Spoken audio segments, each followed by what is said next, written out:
పాశ్చాత్య దేశాల దౌత్యనీతి ఎప్పుడూ అహంకారం, స్వార్థంతోనే ఉంటుంది. ప్రపంచమంతా తమ నిబంధనల ప్రకారమే నడుచుకోవాలి అనేది ఆ దేశాల ఫీలింగ్. ముఖ్యంగా భారత్ విషయంలో అవి ఎప్పుడూ ద్వంద్వ వైఖరినే అవలంబిస్తూ ఉంటాయి. ప్రపంచంలోనే అతిపెద్ద ప్రజాస్వామ్య దేశం తమ మాటే వినాలనుకుంటాయి. ఈ ధోరణికి భారత్ చాలా కాలంగా మౌనంగానే ఉంటూ సమాధానం ఇస్తూ వచ్చింది. కానీ ఇప్పుడు ఆ సీన్ మారిపోయింది. విదేశాంగ మంత్రి జయశంకర్ శత్రువులకే కాదు, మిత్రులం అని చెప్పుకుని పాశ్చాత్య దేశాల ద్వంద్వ వైఖరికి కూడా సూటిగా ఘాటుగా బదులిస్తున్నారు. తాజాగా ఫిన్లాండ్లో జరిగిన ఒక కార్యక్రమంలో అదే చేశారు ఆయన. రష్యా ముడి చమురు కొనుగోళ్ల విషయంలో ఎదురైన ప్రశ్నకు తనదైన స్టైల్లో బదులిచ్చి యూరోపియన్ దేశాల కపట నీతిని ప్రపంచం ముందు నగ్నంగా నిలబెట్టారు. ఇంతకు ఫిన్లాండ్ వేదికగా అసలు ఏం జరిగింది? రష్యా చమురు కొనుగోళ్ల విషయంలో పాశ్చాత్య దేశాలు ఇప్పటికీ భారత్పై ఎందుకు ఏడుస్తున్నాయి? Let's watch. రష్యా చమురు కొనుగోళ్లపై మళ్లీ విషం చెమ్మిన Europe.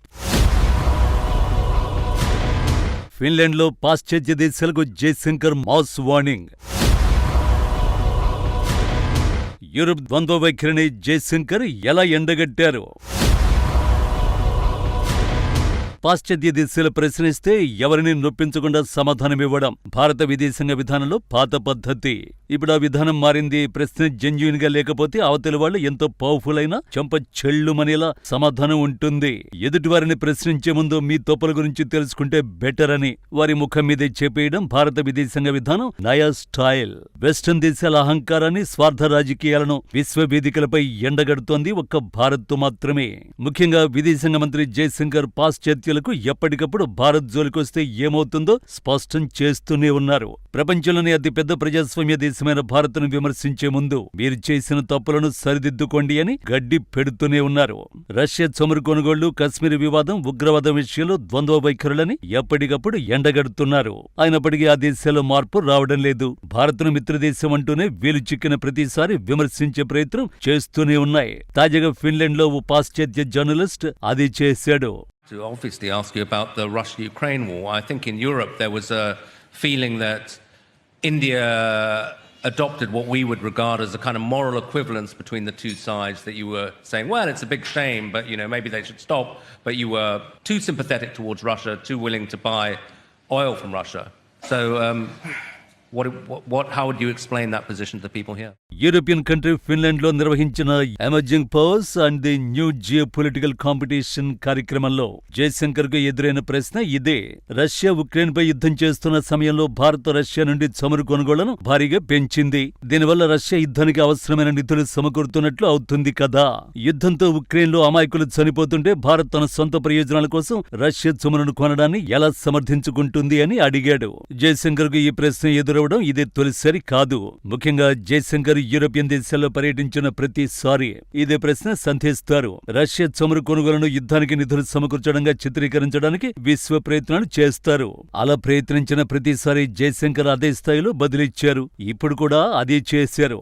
Well, I'd make two observations. I buy oil based on cost and availability. So at that point of time, much of the oil available on the market was Russian because Europeans were essentially buying up the Middle East oil.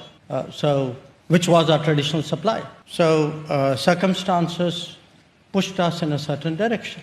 But since you spoke about moral ambiguity, Russia చమురు కొనుగోళ్లపై పదే పదే ప్రశ్నలు లేవనెత్తుతున్న European దేశాలకు జయశంకర్ ఈసారి సమాధానంతో పాటు ఎదురు ప్రశ్న కూడా సంధించారు. మొదట జయశంకర్ ఇచ్చిన ఆన్సర్ ఏంటో చూద్దాం. యుద్ధం పేరిట రష్యాపై ఆంక్షలు విధించిన యూరప్ దేశాలు తమ ఇంధన అవసరాల కోసం భారత్కు సాంప్రదాయకంగా చమురు సరఫరా చేసే మధ్యప్రాచ్య మార్కెట్పై పడ్డాయి. అక్కడి చమురును యూరప్ విపరీతంగా కొనుగోలు చేయడం ప్రారంభించింది. జయశంకర్ ఈ పాయింట్ నే లేవనెత్తారు. నేను ముడి చమురును ధర, మార్కెట్లో దాని లభ్యత ఆధారంగా కొంటాను. యూరప్ దేశాలన్నీ మిడిల్ ఈస్ట్ మార్కెట్ ను ఆక్రమించుకోవడంతో మాకు రష్యా చమురు వైపు వెళ్లడం తప్ప వేరే మార్గం లేకుండా పోయింది. పరిస్థితులే మమ్మల్ని ఆ దిశగా నెట్టాయి అని స్పష్టం చేశారు. ఇంతటితో ఆగకుండా అసలు తాము రష్యా ఆయిల్ కొనడం వెనుక అమెరికా ప్రయోజనం కూడా ఉందనే అంతర్గత సత్యాన్ని జయశంకర్ బయటపెట్టారు. ప్రపంచ మార్కెట్లో చమురు ధరలు అదుపు తప్పకుండా ఉండడానికి, ధరలు స్థిరంగా ఉంచడానికి రష్యా ఆయిల్ ని కొనాల్సిందిగా ఆనాడు అమెరికానే స్వయంగా భారత్ను కోరిందని ఆయన వెల్లడించారు. అంటే తమ అవసరాల కోసం రష్యా ఆయిల్ ను భారత్ కొనే ఇలా ప్రోత్సహించి బయటకు మాత్రం ఇండియాను నిందించడం ఎంతవరకు సమంజసమని జయశంకర్ ప్రశ్నించారు. గతంలో స్వయంగా అమెరికా దౌత్యవేత్త కూడా ఈ నిజం చెప్పారు. ఈయన పేరు ఎరిక్ గార్సెట్టి. బైడెన్ హయాంలో మన దేశంలోని అమెరికా రాయబారి. రష్యా నుంచి భారత్ చమురు దిగుమతులు మొదలైన 2 ఏళ్ల తర్వాత అంటే 2024 మే నెలలో సంచలన వ్యాఖ్యలు చేశారు. అంతర్జాతీయంగా చమురు ధరలు పెరగకూడదనే లక్ష్యంతోనే రష్యా చమురును కొనే అవకాశాన్ని ఇండియాకు ఇచ్చామని చెప్పారు. మాస్కో నుంచి ఇండియా చమురు కొనడం వల్ల అంతర్జాతీయంగా క్రూడ్ ధరలు విపరీత స్థాయిలో ఏమీ పెరగలేదన్నారు. ఈ విషయంలో మోడీ సర్కార్ సరైన రీతిలో స్పందించిందని చెప్పారు. ఇప్పుడు జయశంకర్ కూడా అదే చెప్పారు. నాడు రష్యా క్రూడ్ కొనమని చెప్పిందే అమెరికా అని. ఇప్పుడు అమెరికాతో పాటు దాని మిత్ర దేశాలైన యూరోపియన్ దేశాలు కూడా ద్వంద్వ వైఖరి ప్రదర్శిస్తున్నాయని మండిపడ్డారు. 140 కోట్ల జనాభా ఉన్న భారతదేశ ఇంధన భద్రత, జాతీయ ప్రయోజనాలే తమకు మొదటి ప్రాధాన్యత అని తేల్చి చెప్పారు. ఆ తర్వాతే పాశ్చాత్య దేశాల దిమ్మ తిరిగే ప్రశ్నలు సంధించారు. No European country has been attacked with Indian weapons. I wish I could say that for European weapons vis-a-vis India. So keep that in mind. Be more explicit so that people understand what you're saying. Europeans sell weapons which are used to attack India. Not now, for many, many years. We Indians have never done anything to endanger Europe. So I think that's a reasonable point. ఇది పాశ్చాత్య దేశాల ద్వంద్వ వైఖరికి జయశంకర్ ఇచ్చిన దిమ్మ తిరిగే counter. ఏనాడైనా ఏ ఒక్క భారత ఆయుధమైనా యూరప్ దేశంపై దాడికి ఉపయోగపడిందా? లేదు.